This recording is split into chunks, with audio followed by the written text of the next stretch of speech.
Hello friends, welcome to study India. मैं धर्मांगद मिश्रा आप सभी का स्वागत करता हूं।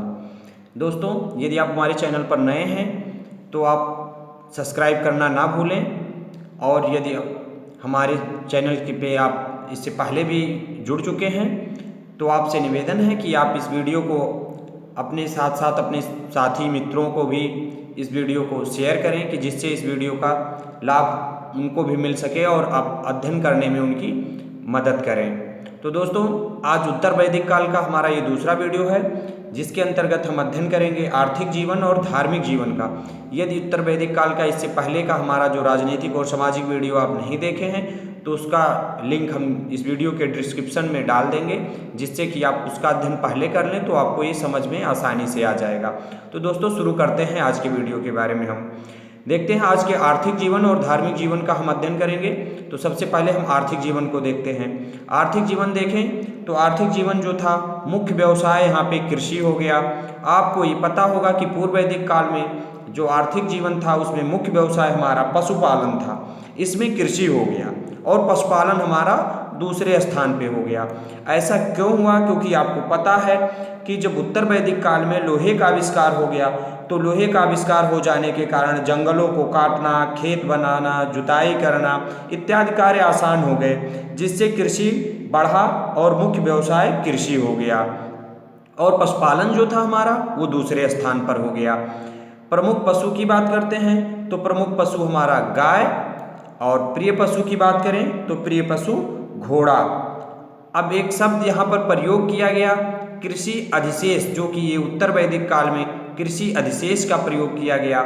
तो कृषि वो अधिशेष अपने उपयोग से बचा कृषि का भाग अधिशेष कहलाता था। अधिशेष के कारण उद्योग यूँ व्यापार बढ़ा, कुछ विदेशी व्यापार होने लगा, क्योंकि आपको मालूम है जब अधिशेष जैसे कृषि का जो अभी तक उपयोग होता था उसमें से बचत करना, समझिए कि जो अपने उपयोग से जो शेष बच जाता था उसको बचत होने के कारण यहाँ पे व्यापार बढ़ा और कुछ विदेशी व्यापार भी होने लगे यहाँ पे। अब आगे बात करें मुद्रा की, तो मुद्रा जो उत्तर वैदिक काल में, यहाँ मुद्रा को देखें तो उत्तर वैदिक काल में निष्क और शतमान मुद्रा की इकाइयाँ थी, लेकिन इस काल में किसी खास भार, आकृति और मूल्य के सिक्कों के चलन का कोई प्रमाण नहीं मिलता है। अब हम धार्मिक जीवन की बात करते हैं। धार्मिक जीवन में कर्मकांडों का महत्व बढ़ गया।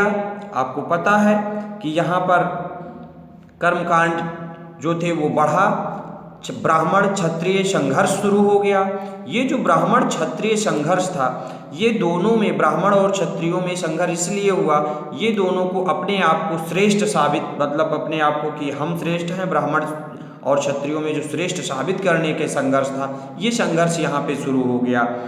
अब हम देखते हैं प्रमुख देवता, तो प्रमुख देवता यहाँ पे प्रजापति हो गए, जो कि आपके पूर्व वैदिक काल में इंद्र थे प्रमुख देवता, और यहाँ पे प्रमुख देवता प्रजापति हो गए।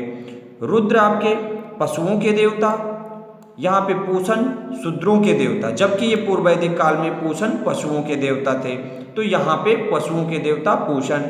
राज सूर्य यज्ञ, कुछ यज्ञ की बात हम करें जो उत्तर वैदिक काल में यज्ञ किए जाते थे, जो यज्ञ आपके कुछ महत्वपूर्ण हैं, जैसे राज सूर्य यज्ञ, राजा के राज्याभिषेक के समय ये यज्ञ जो था वो राजा, यदि कोई राजा बनता तो उसके राज्याभिषेक के समय राज सूर्य यज्ञ किया जाता था।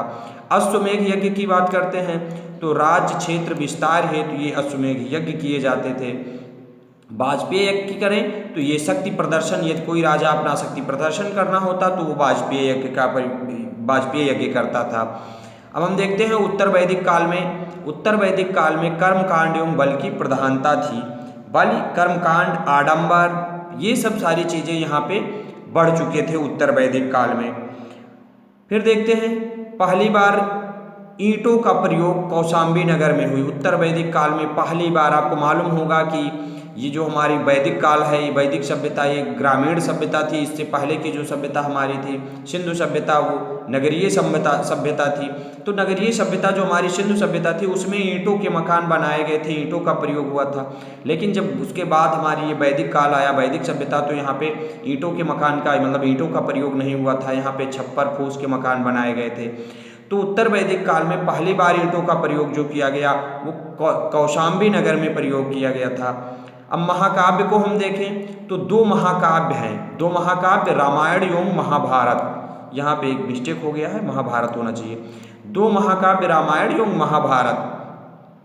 जय संहिता, जय संहिता जो है ये जय संहिता महाभारत का पुराना नाम है। यह विश्व का सबसे बड़ा महाकाव्य है। जय संहिता आपका विश्व का सबसे बड़ा महाकाव्य है। एक बार इसको देखते हैं पुनः। आर्थिक जीवन की बात करते हैं। मुख्य व्यवसाय हमारा कृषि, पशुपालन दूसरे स्थान पर हो गया क्योंकि लोहे का आविष्कार हुआ, कृषि बढ़ा और कृषि मुख्य व्यवसाय बन गया और पशुपालन दूसरे स्थान पर पहुंच गया। प्रमुख पशु हमारी गाय, क्योंकि गाय पहले भी, प्रिय पशु घोड़ा जो कि हमारा पूर्व वैदिक काल में था। उसी प्रकार कृषि का अधिशेष, यहाँ पे कृषि आगे बढ़ा तो आपको मालूम है कि पहले कृषि होता नहीं था इतना, अब कृषि आगे बढ़ गया तो कृषि में उपज ज़्यादा हुई तो जितना उपज उससे हुई उसका उपयोग से भी वो भाग बचने लगा, तो जो भाग बचता था उसको अधिशेष कहलाता था। और यही अधिशेष बचने के कारण यहाँ पे व्यापार क्षेत्र में भी बढ़ावा हुआ, बढ़ा व्यापार क्षेत्र। मुद्रा की बात करें तो मुद्रा का कोई विशेष सिक्कों का चलन यहाँ पे भी नहीं था। धार्मिक जीवन, कर्मकांडों का यहाँ पे महत्व बढ़ा। ब्राह्मण क्षत्रिय संघर्ष देखने को मिलता है यहाँ पे। प्रमुख देवता प्रजापति जो कि पूर्व वैदिक काल में इंद्र थे। रुद्र पशुओं के देवता, पूषण शूद्रों के देवता। राजसूरी यज्ञ राजा के राज्याभिषेक के समय किया जाता था। अश्वमेघ यज्ञ राज्य क्षेत्र विस्तार हेतु किया जाता था। वाजपेय यज्ञ शक्ति प्रदर्शन हेतु। उत्तर वैदिक काल में कर्मकांड एवं बल की प्रधानता थी। पहली बार ईंटों का प्रयोग कौशाम्बी नगर में हुई। महाकाव्य, दो महाकाव्य हैं जो है हमारे रामायण एवं महाभारत। जय संहिता महाभारत का पुराना नाम है। यह विश्व का सबसे बड़ा महाकाव्य है। तो दोस्तों, आप लोगों को ये वीडियो पसंद आया होगा। आप कमेंट करना, लाइक करना, शेयर करना ना भूलें। थैंक्स।